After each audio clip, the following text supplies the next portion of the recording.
그 목회자들에게 이거는 저뿐만 아니라 아마 거의 대부분의 목사님들, 전도사님들이 가지고 있는 한 가지 징크스가 있는데, 그것이 뭐냐면 아침에 눈을 떴을 때 해가 뜨고 날이 밝아 있으면은 깜짝 놀라는 그런 습관이 있습니다. 왜냐하면 혹시 내가 오늘 새벽 예배 설교인데 새벽 예배를 빼먹은 것이 아닌가라는 그런 두려움 때문에 눈을 떴을 때 방안이 환하게 밝아 있으면은 정말 화들짝 놀래가지고 뛰쳐나가다가 아 맞아, 오늘 나 새벽 예배 설교 아니었지 이러고 들어올 때가 종종 있습니다.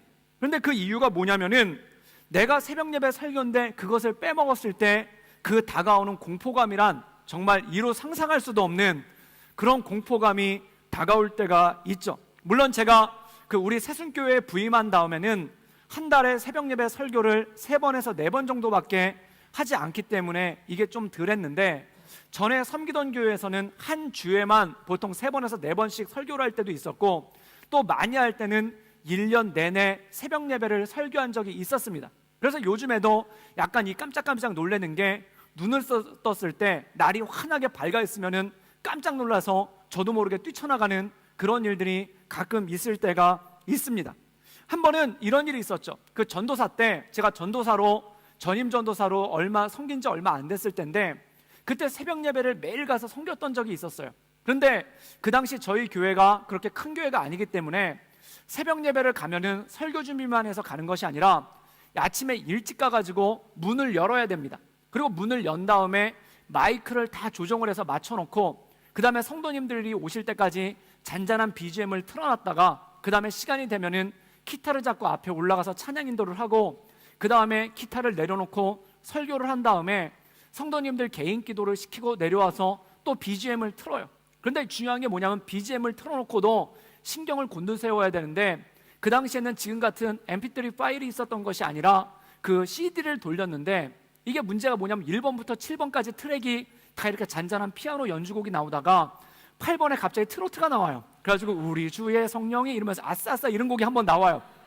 그럼 성도님들께서 기도를 이렇게 하시다가 그 곡이 나오면 갑자기 이렇게 하시기도 하고, 어떤 분들은 이렇게도 하시는 경우가 있어서, 그래서 그 트랙을 빨리 스킵을 시키고 9번부터 다시 피아노 음악이 나오기 때문에 그거를 기다리는 게 전도사에게 있어서 굉장히 중요한 업무입니다.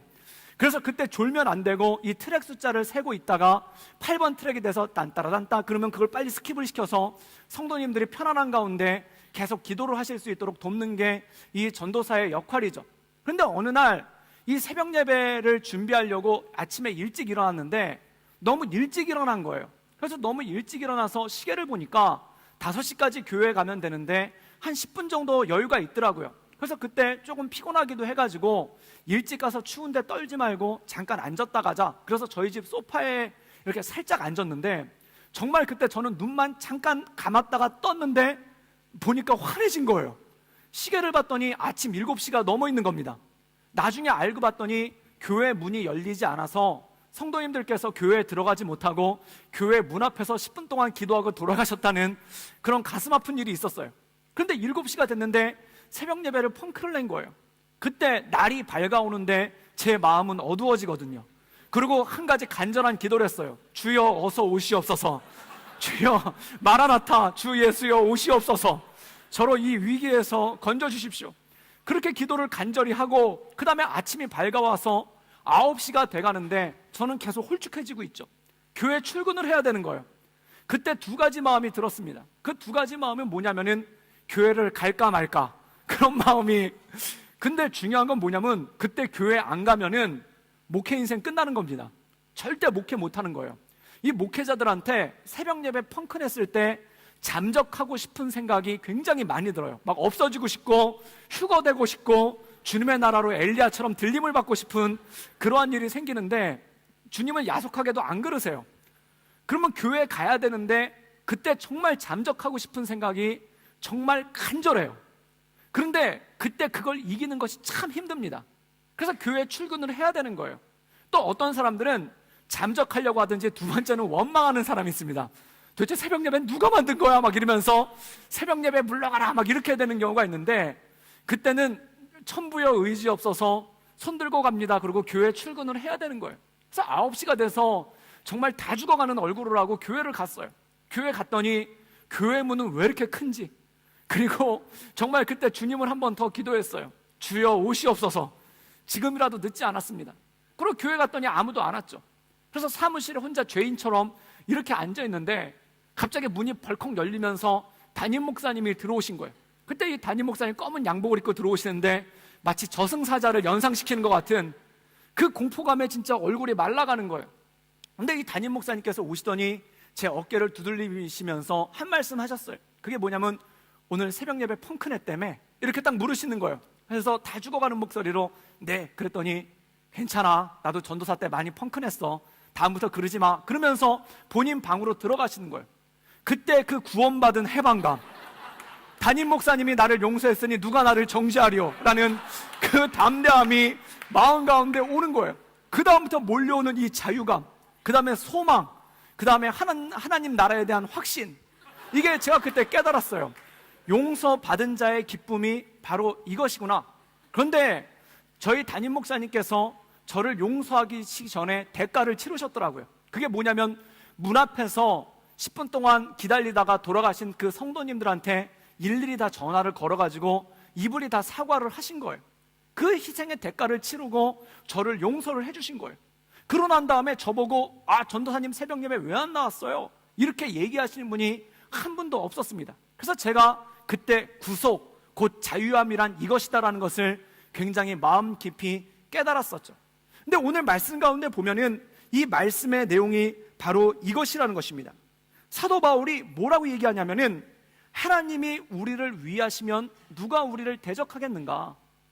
권위자가 우리를 용서하신다면, 권위자가 우리를 위하신다면 누가 감히 우리를 대적하겠는가? 라는 말씀으로 이 끊을 수 없는 사랑, 우리를 향하신 하나님의 사랑에 대해서 말씀하고 있는 것이 바로 이 말씀의 내용이라는 것이죠.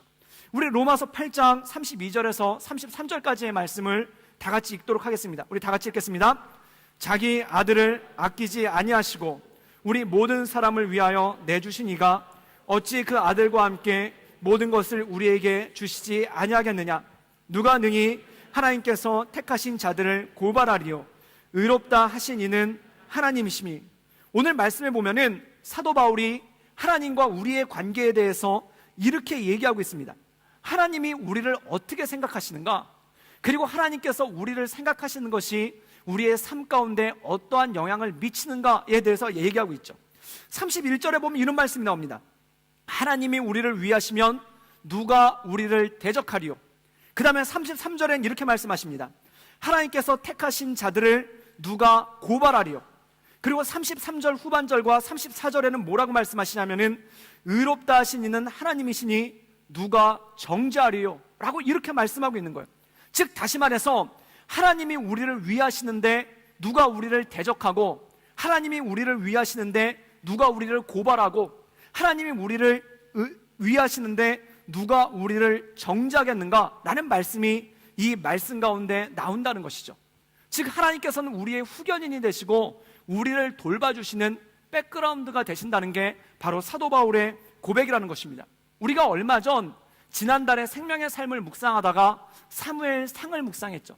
이 사무엘상을 묵상하다 보면은 다윗이라는 왕의 어린 시절의 모습이 나옵니다. 이 다윗이라는 사람은 이스라엘의 영웅입니다. 지금 이스라엘이라는 나라의 국기가 다윗의 별이라는 육각형 별인데, 이 다윗의 별이 상징한 것이 무엇이냐면은 하나님이 인도하시는 사람, 그리고 이 이스라엘 역사 전체를 통틀어서 이스라엘 사람들이 가장 존경하고 모든 사람들이 가장 추앙하는 사람이 바로 이 다윗이죠. 다윗은 굉장히 훌륭한 사람이에요. 그런데 이 다윗의 어린 시절은 어땠는가? 다윗의 가정은 어땠는가? 정말 좋았는가? 여러분, 한국 사람이 가장 좋아하고 한국 사람이 가장 위대하게 생각하는 위인은 누굴까요? 그거는 한국의 광화문 광장에 가보면 딱 나옵니다. 정답이 나와요. 이순신 장군과 세종대왕. 이분들은 모두가 너무 한국 사람들이 사랑하고, 세종대왕은 그냥 왕도 아니고 대왕이에요. 그리고 이순신 장군은 그냥 장군도 아니고 성웅 이순신이에요. 거룩한 영웅, 너무 좋아하는 거예요. 근데 이 영웅들의, 한국의 위인들의 어렸을 때를 보면은, 그들의 전기를 읽어보면은 그들이 남달라요. 이순신 장군은 어렸을 때부터 대장이에요. 그래서 이 현충사라는 곳에 가보면은 이순신 장군의 사당이 있는데, 거기 이순신 장군의 어린 모습이 어떻게 되어 있냐면 거기서 전쟁놀이를 하시는데 이순신 장군은 거기서도 장군이에요. 어렸을 때부터 장군으로 타고 났어요. 그래서 얘들아, 그러니까 동네 애들이 다 따라가고 있어요. 그리고 우리가 존경하는 한글을 창제하신 세종대왕, 이 세종대왕은 어렸을 때부터 공부를 엄청나게 열심히 했어요. 그래서 이 세종대왕에 대한 일화를 보면은 이 세종대왕께서 공부를 너무 열심히 하시다가 눈에 병이 났어요. 우리로서는 상상도 할 수 없는 일이죠. 눈에 병이 나니까 이 엄마 되시는 그 왕비가 얘야, 너 공부 좀 그만하거라. 그래도 공부를 계속하니까 회초리를 때리면서 얘야, 공부 좀 그만하거라. 그래도 공부를 하니까 책을 갖다 다 감췄다는 정말 그런 얘기가 있어요. 여러분, 우리에게 있을 법한 한 일입니까? 여러분의 스마트폰을 엄마가 감췄으면 감췄지 설마 책을 감추겠습니까? 그런데 우리의 영웅 이순신 장군과 이 세종대왕은 그렇게 잘하셨다는 거예요. 그런데 다윗은 그렇게 잘하는가? 그렇게 잘하지 않았어요. 다윗의 어린 시절이 한 단면이 나오는데 그 단면이 뭐냐면은 사무엘이라는 선지자가 이 이새의 집, 다윗의 집에 가서 거기 있는 8명의 아들들 중에 한 명을 왕으로 택해서 기름 붓기 위해서 이 집으로 가게 되는 장면이 사무엘상에 나옵니다. 저는 그 말씀을 읽으면서 묵상해봤어요. 그 말씀을 읽으면서 상상해봤어요. 그날 아침 사무엘 선지자가 방문하기로 예정되어 있는 그 이새의 집은 어땠겠습니까? 아침부터 이새와 8명의 아들들이 일어나서 집 청소를 했겠죠. 그리고 여자들은 맛있는 음식을 장만했겠죠. 아마 집안이 소란스러웠을 거예요. 과연 누가 왕이 될 것인가라는 그 기대감에 이 집은 북적북적했을 거예요. 그 다음에 저녁 나절이 돼서 사무엘 선지자가 올 때쯤 되니까 모든 사람들이 일을 마치고 남자들, 특별히 8명의 형제들은 옷을 갈아입었겠죠. 그 다음에 두근두근 거리는 마음으로 자기를 씻고 자기의 얼굴을 씻고 머리를 다듬으면서 과연 사무엘 선지자가 나를 택해서 왕이 되게 하지 않을까라는 모든 사람들의 기대감이 그 가운데 있지 않겠습니까? 아마 다윗도, 막내 아들이었던 다윗도 그런 기대감을 가지고 자기를 단장하고 옷을 갈아입었을 거예요. 그런데 멀찍이 있던 아버지가 그를 부릅니다. 다윗아, 일로 와봐라. 그래가지고 갔어요. 그럴 때 아버지가 이렇게 얘기합니다. 너는 오늘 밤 선지자님을 만나지 않아도 된다. 그리고 지팡이를 하나 주면서 너는 나가서 양들을 돌봐라. 이것이 다윗에게 인정된 일이었어요. 여러분, 이거 얼마나 기가 막힌 일입니까? 이 말씀을 묵상하다가 한 자매가 저한테 이런 큐티 나눔을 했어요. 그게 뭐냐면은 이 자매가 나이가 꽤 있으신데도 시집을 안 가셨는데 뭐라고 얘기를 하냐면 자기 동생이 있는데 그 동생이 결혼할 남자친구를 갖다 집에 초대를 해서 데려온다는 거예요. 그래가지고 엄마가 아침부터 막 집 청소를 하고 그 다음에 막 전을 부치고 갈비를 찌고 음식을 다 해가지고 준비를 한 다음에 저녁에 다들 옷을 갈아입고 있는데 그 엄마가 이 큰언니를 갖다 불러가지고 뭐라고 했냐면 돈 10,000원을 주면서 여기 호주 달러로 10불을 주면서 너는 저녁 나가서 먹고 오너라, 이렇게 얘기를 했다는 거예요. 그걸 읽고 눈에서 피눈물이 나면서 그때 처음으로 일기장에다 우리 엄마는 진짜 친엄마가 맞을까라는 그런 인생의 근본적인 회의를 느꼈다는 거예요.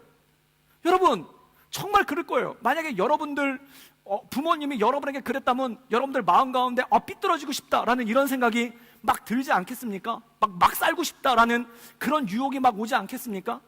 그런데 다윗이 그런 일을 겪은 거예요. 집안에 너무 귀한 손님이 와서 모두가 기대 가운데 평생 얼굴 한 번만 봐도 좋을 것 같은 이 사무엘 선지자가 오는데, 그런데 아버지가 그를 너는 오늘 선지자를 볼 필요가 없다, 밖에 나가서 양을 치거라, 그리고 내보내는 장면이 그 말씀의 내용이라는 겁니다. 이건 피눈물 나는 겁니다. 정말 눈물이 나고 우리 아버지가 진짜 아버지가 맞을까, 우리 가족들이 진짜 내 친가족이 맞을까라는 그런 회의를 느끼게 되고 엄청난 아픔을 느낄 장면이 바로 그것이죠. 저는 이 말씀을 묵상을 하다가 어린 시절의 한 장면이 떠올랐어요. 그 어린 시절의 한 장면이 뭐냐면 제가 7살 때인데 제가 살았던 동네는 그렇게 좋은 동네가 아니었습니다. 그런데 거기 집을 짓더니 굉장히 럭셔리한 집이 들어왔어요. 그래서 그 집을 갖다 봤더니 그 당시에 한국에는 흔치 않았던 잔디가 깔려있는 정원과 그 다음에 자가용과, 그 당시에 저희 집은 아버지 자전거 타고 다니셨어요. 근데 그 집은 자가용이 있는 거예요. 승용차가 있는 거예요. 그리고 연못이 있고 그 다음에 그네가 있는 거예요. 이 그네 대단하죠. 왜냐하면 그 당시 저 어렸을 때는 이 그네를 어떻게 탔냐면 놀이터에 가면 줄 서서 탔어요. 그게 그네였는데 걔네 집에는 자가용뿐만 아니라 자가 그네까지 있는 거예요. 그걸 보고 대단한 부잣집이다 그렇게 생각을 했죠. 근데 정말 아닌 게 아니라 정말 럭셔리한 사람들이 거기 이사를 온 거예요. 물어봤더니 그 집은 프랑스에서 이민을 했다가 왔다는 거예요. 굉장히 봉주르한 집안이 그 집안에 온 거예요. 막 사람들이 틀려요. 막 얼굴 때깔이 틀리고 아침에 치즈를 먹는 것 같고 막 그래요. 그래서 이분들이 이사를 왔는데 그 집에 7살짜리 애가 있었어요. 그래서 얘랑 친하게 지냈죠. 그런데 얘는 이 파리에서 온 애라서 뭐 스타일 자체가 굉장히 남다르고 손도 이렇게 하고 다니고 막 그러는 애였어요. 그런데 저는 그때 어머니가 그 집에 있는 막가위로 잘라주셔가지고 머리가 바가지 머리였는데 얘는 그 당시 흔치 않은 빠마를 하고 그러고 막 다니는 굉장히 웨이브가 있고 럭셔리한 애였죠. 그래서 걔랑 같이 이렇게 놀았는데 어느 날 그 아이의 생일이 됐다는 거예요. 제가 걔랑 굉장히 친하게 지냈어요. 그래서 저를 초대를 할 줄 알았어요. 초대를 안 하는 거예요. 그날 아침이 됐어요. 멀리서 저희 옆집이니까 보니까 풍선이 떠오르고 있어요. 풍선으로 거기를 장식을 하고 있고 집안에다가 오색 테이프를 붙이고 알록달록하게 장식을 해요. 그리고 거기다가 막 뭔가를 갖다 하고 있는 거예요. 그런데 저를 초대를 안 해요. 오후가 지났어요. 그 집에 점심이 지나니까 초대받은 애들이 굉장히 럭셔리하게 생긴 애들이 옷을 예쁘게 차려입고 7살짜리 애들이 말입니다. 그리고 옆에다가 그 선물 보따리를 들고 그 집에 들어가는 거예요. 그리고 그 집에서 그네가 삐그덕거리는 소리가 들리고 그 다음에 아이들의 웃음소리가 들리고 폭죽 터지는 소리가 들리고 굉장히 즐겁게 노는 소리가 들리는 거예요. 그런데도 저를 초대를 안 했어요. 동네에서 가장 친한 친구인데 눈물이 나더라고요. 저녁 때가 왔는데 생일 파티 노래가 울려 퍼지고 있는데 그 소리를 듣다가 갑자기 저도 모르게 눈물이 났어요. 그래서 저희 어머니 품에 안겨가지고 엉엉 울었어요. 뭐가 그렇게 서러웠을까요? 뭐가 그렇게 힘들었을까요? 뭐가 그렇게 인생에 고뇌가 가득 찼을까요? 그랬더니 저희 어머니가 다 아신다는 듯이 저를 쓰다듬어 주시더니 시장에 가셔서 그동안 제가 평소에 사달라고 졸랐던 로버트 장난감을 사주셨어요. 그래서 그걸 안고 집에 왔는데 그래도 마음이 가시지가 않는 거예요. 눈물이 나는 거예요. 그 눈물이 뭘까요? 거절감이에요. 세상에서 사람이 가장 아픈 게 뭔지 아십니까? 세상에서 사람의 마음을 가장 아프게 하는 것이 거절감입니다. 너는 이 자리에 없어도 된다. 너는 이 자리에 오지 않아도 된다. 너는 이곳에 없어도 된다. 라는 그 거절감이 가장 큰 거절감이에요. 그런데 놀라운 일이 생겼어요. 알고 봤더니 그 집에 할머니가 계셨는데 그 할머니가 저를 찾은 거예요. 그 집안 최고의 대빵이자 권위자시죠. 그분이 저를 찾은 거예요. 옆집 사는 종훈이는 왜 안 왔니? 초대를 안 했어요. 옆집에 있는 애한테 그러면 안 된다. 그래가지고 그 애와 제 친구와 제 친구 그 엄마를 갖다 꾸짖은 다음에 이 할머니가 제 친구를 갖다가 앞장 세워가지고 저희 집에 온 거예요. 저는 저희 집에서 눈물을 그렁그렁하며 로버트야 그러면서 놀고 있었는데 그때 초인종 소리가 들리더니 문을 열어봤더니 그 할머니가 이 파리에서 살다 오신 굉장히 엘레강스 하시고 봉주르 하시고 몽마르트 하시고 프로방스 하신 이 할머니가 오셔가지고 그 제 친구를 앞장 세우고 제 친구한테 사과를 하라고 한 다음에 제 손을 붙잡고 그리고 그 잔칫집으로 간 거예요. 문을 열었어요. 모든 애들이 꽃갈모자를 쓰고 있다 저를 쳐다본 거예요. 쟨 뭐야? 그리고 쳐다봤는데 그 할머니가 저에게 꽃갈모자를 씌워주시고 그리고 케이크 중에 제일 큰 걸 갖다가 하나 잘라서 주시고 그 다음에 그네를 제가 독점해서 탈 수 있는 권한을 주시고 그리고 선물도 안 사온 저에게 가장 극진한 대접을 해주신 거예요. 그때 이 말씀이 떠올랐어요. 주께서 내 원수의 목전에서 상을 베푸시고 기름으로 내 머리에 바르셨으니 내 잔이 넘치나이다. 정말 넘치는 거예요. 왜 넘칠까요? 그 집 할머니가 나를 대접하니 그 집 할머니가 나를 위하시니 나를 경멸할 자가 없고 나를 업신여길 자가 없고 나를 쓰러뜨릴 자가 없는 거예요. 그 이후로 그 집에 굉장히 친하게 지냈고 그 아이가 다시 프랑스로 갈 때까지 그 아이랑 굉장히 친하게 잘 지냈던 경험이 있습니다. 오늘 말씀에 다윗의 스토리가 그런 거예요. 다윗이 사람들의 웃음소리와 음악소리와 그 음식 냄새와 사람들이 사무엘 선지자를 기다리는 그 모든 설레임을 뒤로 한 채 혼자 양을 끌고 들로 나간 거예요. 그 들에 앉았을 때 해는 뉘어거리고 석양은 물들어오고 그 태양을 보면서 그 다윗의 마음 가운데 어떤 마음이 있었습니까?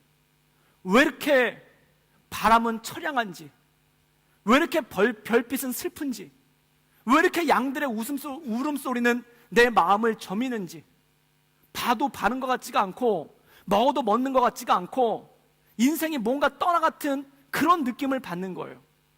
그런데 어떤 일이 일어납니까? 사무엘 선지자가 그 집안에서 7명의 아들들을 다 본 다음에 그 다음에 찾습니다. 다른 아들은 없는가? 그 아들을 내게 데려오라. 다윗이 들에 있을 때 그때 이새의 집에, 아버지의 집에 종 하나가 헐레벌떡 뛰어옵니다. 그리고 멀리서 다윗을 부릅니다. 다윗 도련님, 다윗 도련님, 이렇게 불렀겠죠. 다윗을 불렀을 거예요. 무슨 일입니까? 선지자가 당신을 찾습니다. 그 이야기를 듣고 다윗은 헐레벌떡 뛰어갔을 거예요. 아무것도 단장하지 못했지만 그냥 뛰어갔을 거예요. 그리고 뛰어가서 그 방문이 열렸을 때, 집의 문이 열렸을 때 모든 사람들이 그를 쳐다보고, 그리고 사무엘 선지자가 그를 바라보며 벌떡 일어나서 그를 영접했을 때 성경에 보면 이렇게 나와요. 그의 얼굴이 붉고 두 눈이 빛났다. 저는 그 말씀의 내용을 알 수 있을 것 같아요. 다윗이 들어가서 양을 쳤으니까 햇빛을 받아서 얼굴이 아마 붉게 탔을 거고, 그리고 뛰어왔으니까 얼굴이 붉어졌을 거고, 얼굴이 붉어지다 못해 검해졌으니까 눈만 반짝반짝거리고 이빨만 하얗고 손바닥만 하얗지 않았겠습니까? 그런데 그 모습을 보고 성경은 이렇게 얘기해요. 그가 아름다웠다. 그가 아름다웠을 수 있었던 이유는 뭔가요? 왜냐하면 거기에 권위자였던, 그 모임의 인도자였던 사무엘 선지자가 그를 위했기 때문입니다. 그를 대접했기 때문입니다. 그리고 그를 꿇어앉히는 거예요. 그리고 왕이 되는 기름을 그 머리 위에 바르는 것 아닙니까? 저는 다윗이 시편 23편 마지막 부분을 읊었다면 이 부분 때문이라고 생각합니다. 주께서 내 원수의 목전에서 내게 상을 베푸시고 기름으로 내 머리에 바르셨으니 내 잔이 넘치나이다. 내 평생의 선하심과 인자하심이 정녕 나를 따르리니 내가 여호와의 집에 영원히 거하리로다. 내 사방에 원수들이 있을지라도, 내 사방에 나를 긍정적으로 여기지 않는 사람들이 있을지라도 하나님이 나를 위하신다면 누가 나를 대적하겠는가? 이 세상의 모든 사람들이 나를 거절한다 할지라도, 이 세상의 모든 사람들이 나를 용납하지 않는다 할지라도 하나님께서 나를 영접하시면 과연 누가 나를 대적하겠는가? 라는 그 마음이 이 말씀 가운데 있는 것 아니겠습니까? 사랑하는 여러분, 바로 구원받은 우리의 삶의 모습에 대해서 바울 선지자는 이렇게 이야기하고 있는 것입니다. 만일 하나님이 우리를 위하신다면, 만일 하나님이 우리를 위하신다면 누가 나를 대적하겠는가? 누가 나를 업신여기겠는가?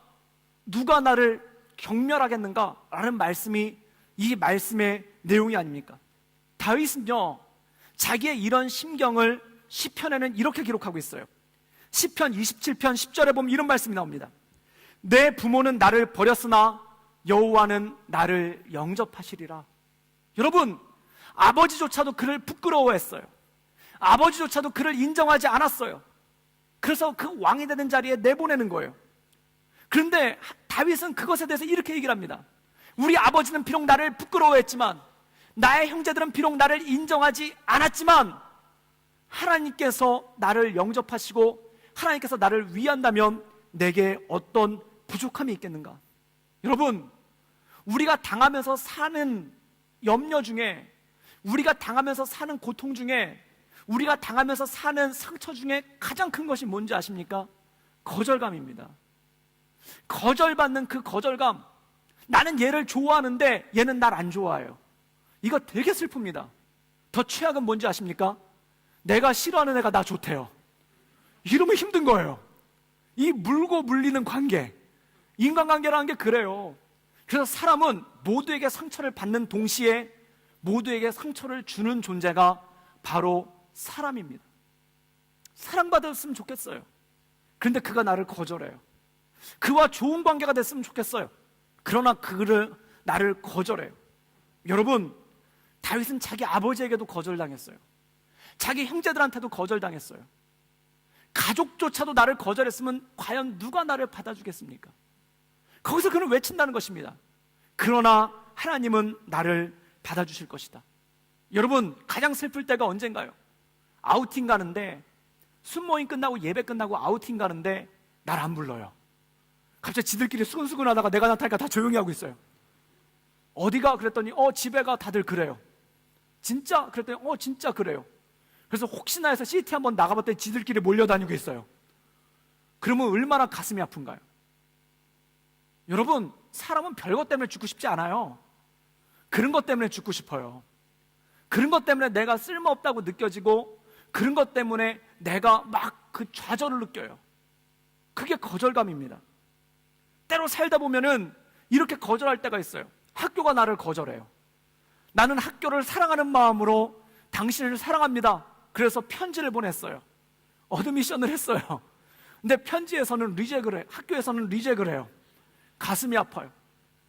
학교에 지원서를 냈을 때 그 학교 교문 앞을 지나다니면서 이 학교가 내 학교가 되리려나. 여러분, 학교에 지원서를 내잖아요. 그럼 그 학교 건물은 다 예뻐요. 그리고 그 학교 나무는 너무 아름다워요. 심지어 그 학교에 날아다니는 새도 예뻐요. 그런데 그 학교가 날 거절해요. 힘들죠? 또 회사 들어가기 위해서 입사 지원서를 냈어요. 그런데 그 회사가 나를 거절해요. 우리는 당신을 원하지 않습니다. 거절하는데요, 당신은 떨어졌습니다. 이렇게 거절도 안 해요. 연락이 없어요. 거절됐구나. 또 사람들한테 나는 당신을 좋아합니다. 나는 당신을 사랑합니다. 저리 가요. 경찰한테 신고할 거예요. 막 이렇게 되면은 마음 가운데 그 거절감 굉장히 크죠. 무겁죠. 힘들죠. 저는 세상에 굉장히 무서운 자매 한번 본 적 있어요. 어떤 형제가 얘기를 하는데, 새벽 예배 때 기도를 하는데 어떤 자매가 뒤에서 손을 들고 이산지를 내게 주셔서 그 찬양을 계속 부르면서 막 자기를 노려보더래요. 마음이 힘들었대요. 그런데 제가 생각했어요. 그 형제도 힘들었겠지만 저 자매는 얼마나 힘들었을까? 지금 여리고성을 도는 마음으로 계속 돌고 있는데 어떻게 해야 될까? 이거 힘든 거예요. 이 거절감이라는 게 그래요. 이 거절감이 나를 무너지게 하고, 나를 쓰러지게 하고, 나로 울게 만들어요. 사랑하는 여러분, 그런데 이렇게 얘기하고 있습니다. 하나님은 우리를 거절하지 않으신다. 그분이 나를 위하시면 누가 나를 대적하겠는가? 그분이 나를 붙잡아 주시면 누가 나를 경멸하겠는가? 그래서 사도 바울은 마지막 말씀을 이렇게 마무리하고 있습니다. 우리 37절에서 39절까지의 말씀을 같이 읽겠습니다. 우리 다 같이 읽겠습니다. 그러나 시작. 그러나 이 모든 일에 우리를 사랑하는 이로 말미암아 우리가 넉넉히 이기느니라. 내가 확신하노니 사망이나 생명이나 천사들이나 권세들이나 현재일이나 장래일이나 능력이나 높음이나 깊음이나 다른 어떤 피조물이라도 우리를 주 예수 그리스도 안에 있는 하나님의 사랑에서 끊을 수 없느니라. 오늘 말씀에 이렇게 얘기합니다. 하나님이 우리를 위하시니 우리의 삶은 어떻게 되는가? 넉넉히 이긴다는 거예요. 왜 넉넉히 이기는가? 세상의 어떤 것으로도 하나님의 사랑에서 우리를 끊을 수 없기 때문에 그렇다는 것입니다. 그러므로 사랑하는 여러분, 사람에게 중요한 것은 이것입니다. 사람에게 사랑받고 인정받는 것 정말 중요한 일입니다. 그리고 모든 사람들이 그것을 바라고 모든 사람들이 그것을 원합니다. 그런데 그것보다 한 차원 더 중요한 것이 있습니다. 그것은 우리를 사랑하시는 하나님의 사랑 가운데 거하는 것입니다. 하나님의 사랑 가운데 거할 때 그때 사도 바울은 이렇게 얘기합니다. 우리가 넉넉히 이긴다. 우리가 모든 것을 극복할 수 있다. 왜냐하면 그 사랑은 끊을 수 없는 사랑이기 때문에 그런 것입니다. 여러분, 하나님의 사랑받는 것을 깨달아 알고 나가는 사람은 그 사람이 언제나 당당합니다. 그 사람이 언제나 당당해요. 당당함은 무엇을 가져다 주는가? 매력을 갖다 줍니다. 그래서 예수님 사랑 가운데 온전히 머물러 있는 사람은 매력적이에요. 그리고 그 사람 안에 있는 당당함이 있어요. 어디서도 얼굴 붉어지지 않고, 어디서도 수치감을 느끼지 않고, 어디서도 내가 가지고 있는 삶의 자리에서 굳건히 서나갈 수 있는 당당함, 그 당당함이 우리 한가운데 있다는 것입니다. 그것이 바로 다윗의 당당함이었습니다. 그 다윗의 당당함은 어디서 왔는가? 내 부모는 나를 버렸어도 하나님은 나를 영접하시리라. 그것에서 오는 당당함이었습니다. 주께서 내 원수의 목전에서 내게 상을 베푸시고 기름으로 내 머리에 바르시니 내 잔이 넘치나이다 라는 그 믿음에서 나오는 당당함이었습니다. 사랑하는 여러분, 그 당당함이, 그 매력이 여러분의 삶 가운데 날마다 넘쳐날 수 있기를 주님의 이름으로 축복합니다. 그것이 바로 신앙이고, 그것이 바로 믿음이고, 그것이 우리로 하여금 살게 하는 능력입니다. 하나님이 우리를 위하시면 누가 우리를 대적하리요? 이 말씀 가운데 날마다 승리하며 나갈 수 있기를 주님의 이름으로 축복합니다.